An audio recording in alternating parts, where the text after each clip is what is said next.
Voilà, il y a encore une ou deux personnes qui vont s'installer, mais je crois que nous pouvons commencer. Bienvenue, bonjour à toutes, bonjour à tous. Je suis ravi de vous accueillir ce matin pour ce colloque qui est consacré à un sujet qui nous est cher, comme vous savez, qui est l'amélioration des méthodes d'évaluation socio-économique. Et ce matin, ce colloque porte sur deux gros sujets qui sont les opérations d'aménagement urbain et puis la prise en compte de la dimension santé dans les évaluations socio-économiques. Nous nous sommes rendus compte que c'est un sujet qui était à la fois familier, mais pas forcément très approfondi.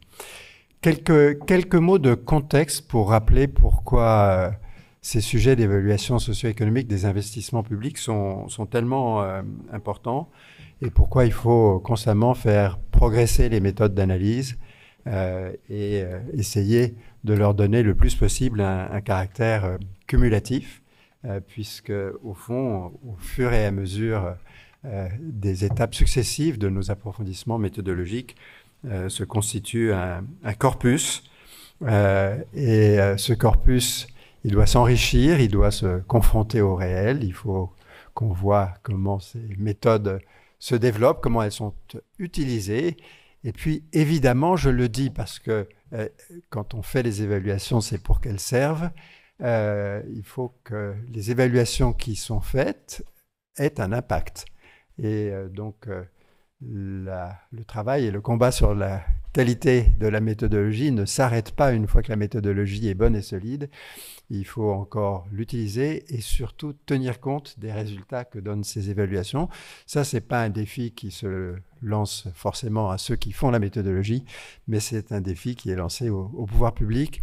Ça n'est pas forcément facile pour les pouvoirs publics de tenir compte des méthodes d'évaluation et des résultats que donnent ces méthodes d'évaluation, mais c'est quelque chose qu'il faut toujours avoir en tête. Alors, pourquoi est-ce que c'est si important? Pour des raisons très simples, c'est que dans les pays occidentaux développés et dans certains pays en développement rapide, les investissements publics sont une composante essentielle de l'investissement national qui est déterminante pour toutes sortes d'infrastructures. Et une des caractéristiques, une des singularités des investissements publics, c'est qu'il ne serait pas pertinent de tenter de les évaluer en se contentant d'un compte de résultat et d'un bilan et d'un taux de rendement interne de l'investissement. Si un investissement est porté par la puissance publique, c'est en général parce qu'il va engendrer des externalités et qu'il a des impacts qui vont très largement au-delà de ceux d'un compte de résultat. Il faut donc être en mesure d'évaluer ces externalités, d'en tenir compte et d'avoir une règle du jeu commune permettant de donner plus de comparabilité à différentes possibilités d'investissement. Et ça passe, par exemple, par une vision claire sur les taux d'actualisation ou sur l'ensemble des méthodes. Ces démarches prennent une importance particulière à un moment où, globalement, le monde, l'Union européenne en particulier, et la France, se sont engagés dans quelque chose qui n'a pas de précédent historique, qui est un engagement collectif d'aller vers la décarbonation de nos économies et de la croissance. Et ceci va conduire à des investissements publics massifs dans les années et les décennies qui viennent, sans lesquels il n'y aura pas de réussite des plans de lutte contre le réchauffement climatique. Et la question de l'évaluation socio-économique de ces investissements va prendre une acuité particulière à un moment où des montants considérables vont être engagés pour réussir à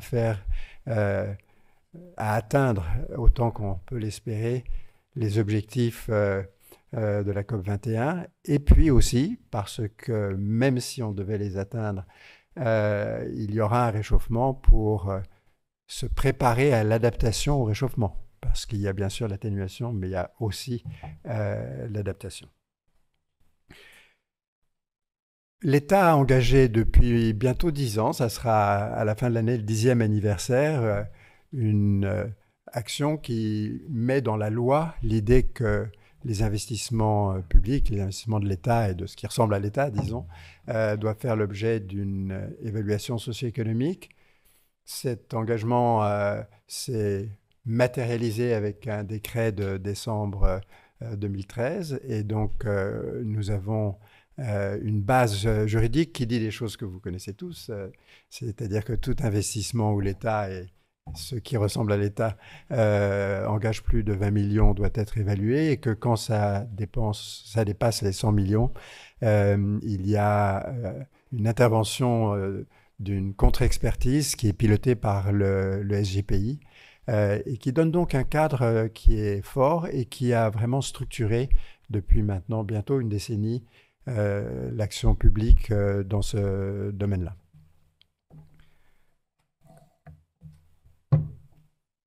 En fait, depuis des décennies, on faisait de l'évaluation socio-économique et je regarde Jincheng qui porte ça chez nous depuis longtemps, en particulier à partir des infrastructures de transport, puisque ça a été probablement le premier domaine dans lequel on a à grande échelle compris la nécessité de faire des évaluations socio-économiques. Mais ça n'était pas systématisé pour les investissements publics et du coup, la méthodologie s'était construite, elle était raisonnablement formalisée pour les infrastructures de transport, mais elle n'était pas générale et il n'y avait pas la volonté de constituer de manière cumulative un corpus qui puisse être un corpus de référence. Ces efforts ont été portés par le SGPI, par France Stratégie depuis maintenant bientôt une décennie. Ils ont conduit à créer un comité d'experts que préside depuis l'origine Roger Guenry, que je salue et qui va venir à la tribune tout à l'heure, qui a commencé à se réunir début 2017. Je crois que le principe de la création a été acté fin 2016 et qui se réunit depuis début 2017. Et ce comité d'experts est le lieu où s'élabore la doctrine, la réflexion sur ces sujets. Et c'est aussi à partir de ce comité que s'organisent les uns après les autres les colloques qui ont pour objet de faire se rencontrer tous ceux qui contribuent intellectuellement à ces méthodologies, ceux qui peuvent être conduits dans leur pratique professionnelle à les utiliser, soit qu'ils soient des administrations qui vont présenter ou des établissements qui vont présenter des projets d'investissement, soit qu'ils soient voués à faire l'évaluation de ces projets. Et c'est extrêmement important d'avoir cette communauté qui se crée autour des évaluations parce qu'il y a une culture de l'évaluation socio-économique qui se répand, dont ces colloques sont l'occasion de la faire progresser. Rien ne remplace les pauses café pour faire avancer la réflexion et la cause commune. Donc, nous avons beaucoup d'interlocuteurs qui vont passer à la tribune, mais je crois que nous sommes tous conscients du fait qu'on va dire des choses, j'espère que ceux qui interviendront après moi diront des choses passionnantes et très utiles, mais je sais qu'une des choses qui nous fera avancer collectivement, c'est aussi ce que nous nous dirons lors des pauses café. Ce 10e colloque, nous l'organisons, comme toujours évidemment, avec nos amis du SGPI. Nous l'organisons aussi avec le CGDD. Nous l'organisons également avec la DHUP, qui a été très impliquée dans les projets qui vont vous être présentés aujourd'hui. Nous avons eu 2 groupes de travail pour ces 2 thèmes. Ils ont réussi contre vent et marée, malgré la pandémie, à avancer. Et je dois dire que nous sommes particulièrement heureux d'avoir réussi à produire, à publier, à mettre en ligne hier soir les 2 rapports des 2 groupes de travail. Et c'est vraiment un hommage à la qualité de l'engagement des uns et des autres. Et je peux pas citer tous ceux qui ont été impliqués parce qu'ils ont été très très nombreux, mais je voudrais citer évidemment les présidents et le rapporteur, donc Sabine Belletto-Besson bien sûr, et Olivier Coutard pour les opérations d'aménagement. Lise Rochet et Benoît Dervaux avec Bénédicte Meurice et Alice Robinet pour la prise en compte des impacts santé. Au-delà des noms que j'ai cités, il y a eu beaucoup de monde, un certain nombre dans la salle aujourd'hui. Permettez-moi d'insister une dernière fois sur l'importance de cette dimension collective. Elle est essentielle pour l'élaboration des méthodologies, elle est essentielle pour leur appropriation par les acteurs, elle est essentielle pour la reconnaissance comme robuste, sérieuse, solide des évaluations, et donc pour la prise en compte des résultats de ces évaluations par les pouvoirs publics. Le fait que nous fassions le genre d'exercice que nous faisons aujourd'hui contribue à ce que les pouvoirs publics soient conduits à accorder l'importance qu'ils méritent à ces travaux d'évaluation socio-économique. Et je crois que nous ne faisons pas ça dans de l'art pour l'art, nous faisons ça parce que nous pensons que c'est utile à la collectivité. Et les travaux que nous faisons ont cet objectif simple, c'est d'être utiles. Je vais passer maintenant la parole à Marc-Antoine Lacroix, qui représente le SGPI. Marc-Antoine.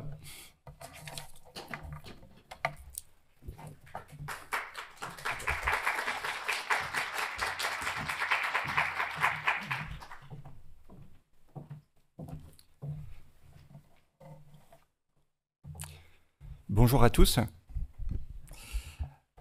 Alors je m'associe bien évidemment aux remerciements de Gilles de Margerie, d'abord à tous les organisateurs de ce colloque. C'est vraiment un grand plaisir de pouvoir enfin se retrouver en présentiel après ces temps où la distance s'est imposée entre justement ces parties prenantes de cette communauté d'évaluateurs socio-économiques dont parlait Gilles. Je remercie également Roger Guenry qui préside notre colloque. Alors, il était prévu initialement que Bruno Bonnel, secrétaire général de l'investissement chargé de France 2030, fasse cette introduction. Malheureusement, il ne peut pas être parmi nous ce matin, et donc je le représente. Alors, comme vous le savez, tous les projets d'investissement public doivent bénéficier d'une évaluation socio-économique. Et pour se financer à hauteur de plus de 100 millions d'euros par l'État ou ses établissements publics, le secrétaire général pour l'investissement est chargé de diligenter une contre-expertise. Et vous le savez d'autant mieux que certains d'entre vous dans cette salle sont des experts que nous mobilisons à ces occasions. Et j'en profite pour vous remercier, et pour vous remercier également pour les diligences à chaque fois absolument extraordinaires dont vous faites preuve souvent pour tenir des délais dans une procédure qui est très cadrée du point de vue de ces délais de réalisation, souvent à partir de dossiers assez hétérogènes. Et donc je vous en remercie vraiment chaleureusement. Alors nous sommes au SGPI en quelque sorte au bout de la chaîne de l'évaluation socio-économique, au point un peu névralgique de l'articulation entre la sphère technique et la décision politique, avec un objectif qui est pour nous tout à fait essentiel et tout à fait clair, qui est que on veut s'assurer que les décideurs publics disposent de tous les éléments d'analyse possibles et pertinents pour effectuer des choix d'investissement structurants. Et donc c'est à partir de cette position singulière qui est celle du SGPI que je voudrais très brièvement faire 3 remarques, simplement pour souligner 3 enjeux qui m'apparaissent sous-tendre le colloque qui nous réunit aujourd'hui.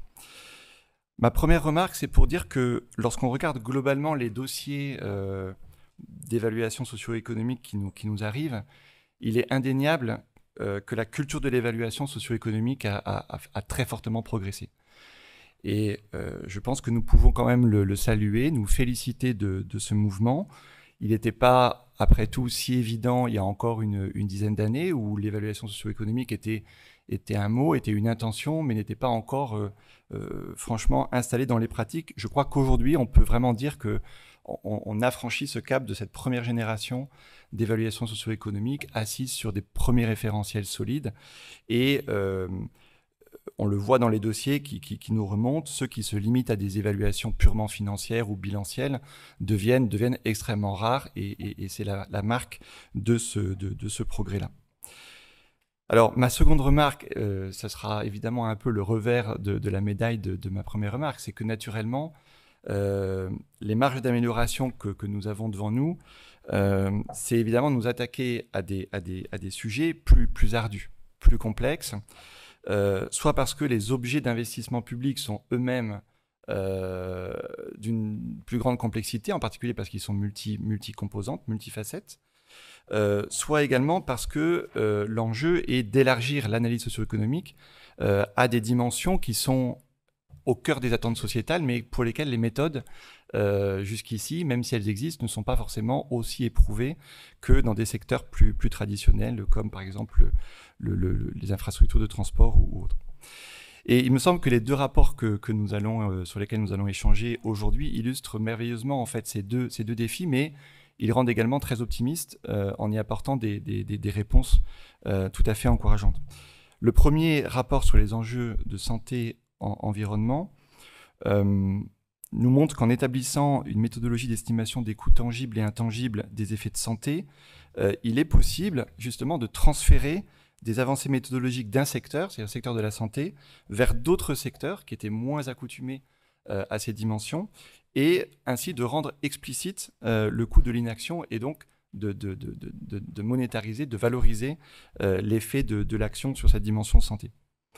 Le rapport sur les projets, sur les enjeux des projets d'aménagement urbain, lui illustre vraiment le caractère multidimensionnel de ces évaluations socio-économiques, à la fois dans les composants, dans les acteurs, dans les effets, voilà, cette multiplicité d'effets à prendre en compte, les conforts des habitants, la mobilité, la qualité de l'air, ce qui soulève la question de l'hétérogénéité des effets liés à ces dimensions, des choix de méthodes de monétarisation à privilégier, est-ce qu'on prend des préférences, est-ce qu'on s'appuie sur des valeurs tutélaires, etc. Mais aussi fondamentalement de l'échelle à laquelle il convient de mesurer ces différents effets, ce qui est souvent une question méthodologiquement assez délicate.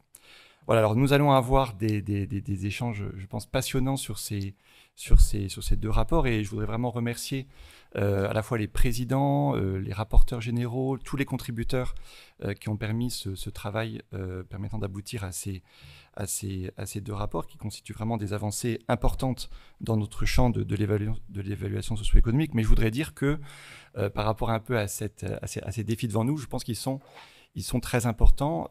Gilles soulignait l'ampleur des montants qui vont être consacrés aux investissements publics ou aux politiques publiques en général dans les prochaines années en lien avec la décarbonation. Et je pense qu'ils annoncent des terrains d'application de l'évaluation qui vont être passionnants. Il suffit que je pense, dans notre périmètre France 2030, au sujet du spatial, au sujet des fonds marins, au sujet de l'hydrogène, tous ces domaines vont s'accompagner d'investissements publics importants, d'infrastructures, pour lesquels il nous appartient d'ores et déjà d'initier ce travail de réflexion sur les méthodologies appropriées, dans l'idée d'avoir cette boîte à outils à disposition pour éclairer les choix publics.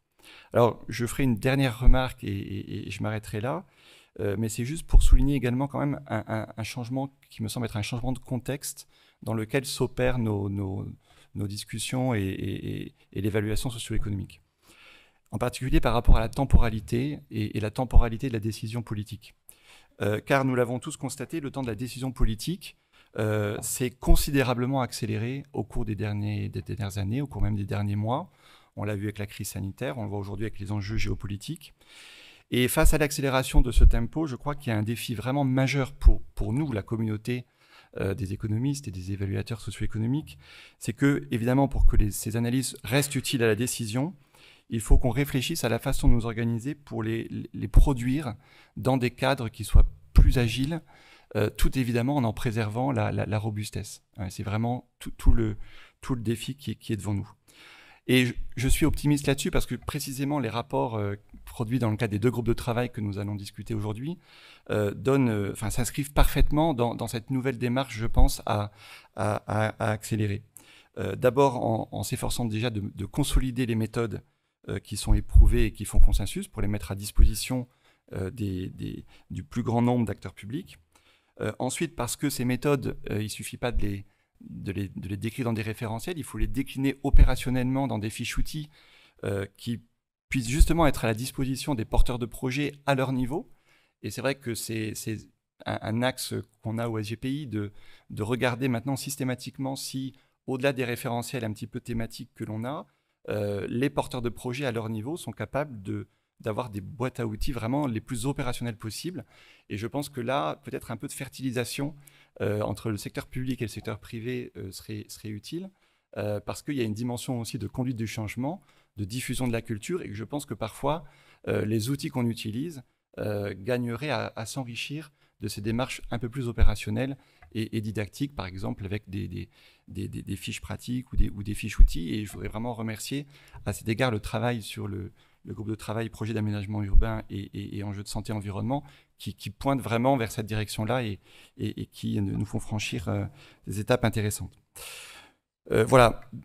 Je m'arrête là. Je soulignerai simplement pour finir que, évidemment, au-delà de ces défis, nous devons nous tenir à notre règle de conduite dans ces travaux, qui est le souci de la pédagogie, puisque au final, l'enjeu est de restituer tous ces résultats aux décideurs publics, qui ne sont pas toujours, évidemment, aussi familiers du langage ou des méthodes que nous utilisons. Gardons bien à l'esprit que l'enjeu, au final, est de nature démocratique et que nous devons toujours faire comprendre ce que traduit une évaluation socio-économique et qu'au-delà du débat d'experts, il faut toujours penser à la traduction de nos méthodes et de nos conclusions pour le grand public. Voilà, je vous souhaite un très bon colloque. Je vous remercie.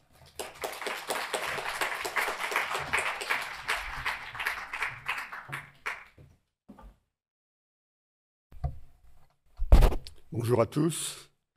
Donc, le secrétariat général pour l'investissement de France Stratégie ont installé en janvier 2017, en fait la décision de fin décembre 2016, mais la première réunion était janvier 2017, un comité d'experts sur les méthodes d'évaluation socio-économique des investissements publics.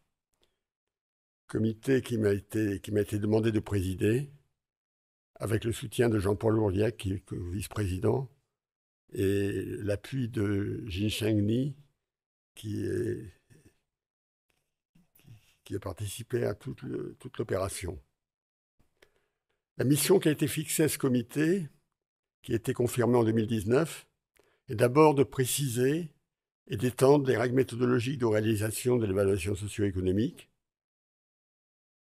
et naturellement, éventuellement, de définir les études et recherches nécessaires à entreprendre pour ce faire. Ensuite, de répondre aux difficultés rencontrées dans l'application des dites règles. Enfin, plus généralement, de faciliter et de promouvoir la pratique et de contribuer à mettre en place cette culture de l'évaluation économique qui a été évoquée par les précédents orateurs. Le comité d'experts a ainsi validé un guide de l'évaluation socio-économique à destination des maîtres d'ouvrage, que vous connaissez sans doute, ainsi que 10 compléments opérationnels, également publiés sur le site de France Stratégie. Ces propositions les plus récentes concernent la révision du taux d'actualisation jusqu'en 2070. Ces propositions actualisent les préconisations du rapport Quinet, qui elle-même se situe dans la logique du rapport antérieur Gaulier, et prennent en compte les perspectives de croissance et le risque macroéconomique auxquels nous faisons face aujourd'hui. C'est une réflexion qui a conduit à des innovations méthodologiques qui viennent à l'appui des conclusions obtenues. Un complément opérationnel est en ligne. La réflexion sur la révision du taux d'actualisation après 2070 se poursuit, avec le même arrière-plan. Enfin, pour terminer sur ce sujet de révision du taux d'actualisation, l'analyse des conséquences de la révision des taux d'actualisation sur le chiffrement de la valeur d'action climat. Alors, la valeur d'action climat est le sujet d'un autre rapport Quinet, cette fois Alain Quinet et non Émile Quinet, cette fois, est aussi au programme du comité. L'évaluation socio-économique des projets publics a suscité nombre de colloques. Par exemple, depuis 2014, 9 colloques organisés par le secrétariat général pour l'investissement, France Stratégie, avec le concours du Conseil général de l'environnement et du développement durable, ont été mis en place. Je rappelle les thèmes.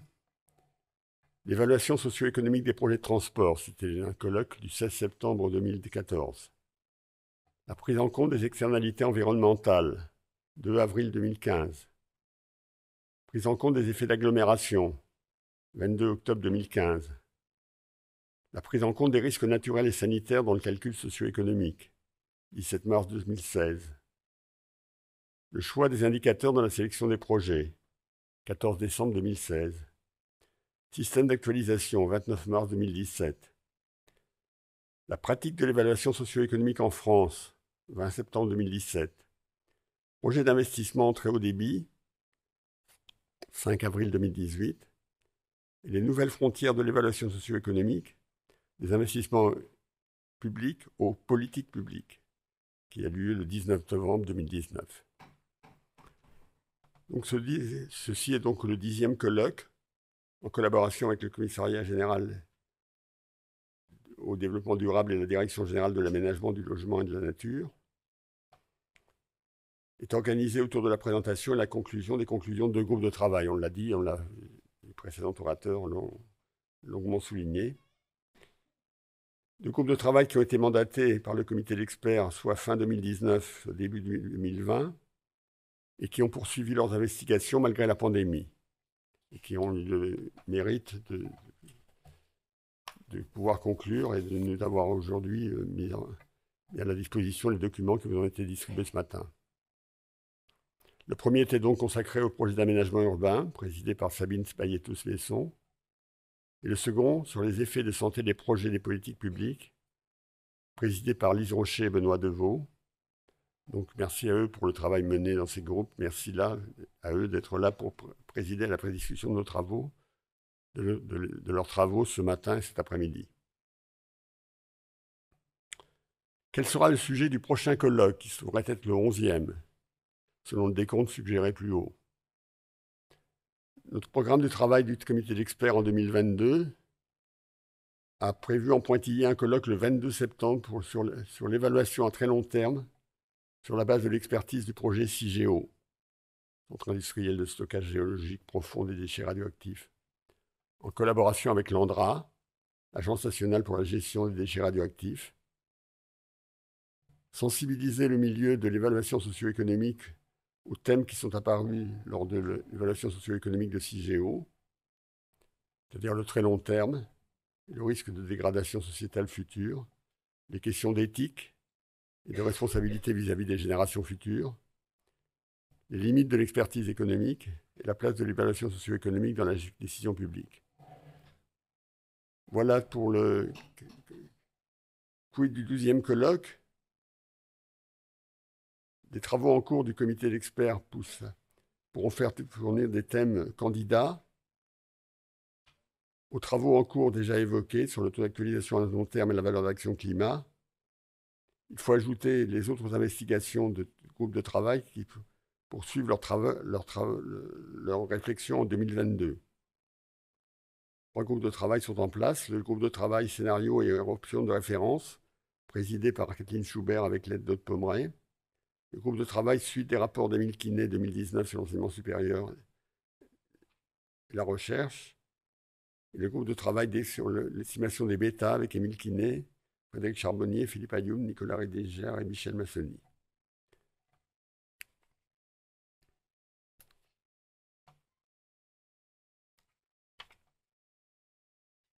Donc voilà un petit peu un panorama des colloques qui ont été menés jusqu'à maintenant et des prévisions futures. Anticipations sont, j'espère, rationnelles. Et je crois que maintenant, nous allons revenir à notre programme d'aujourd'hui. Et je propose d'ouvrir les débats avec le premier atelier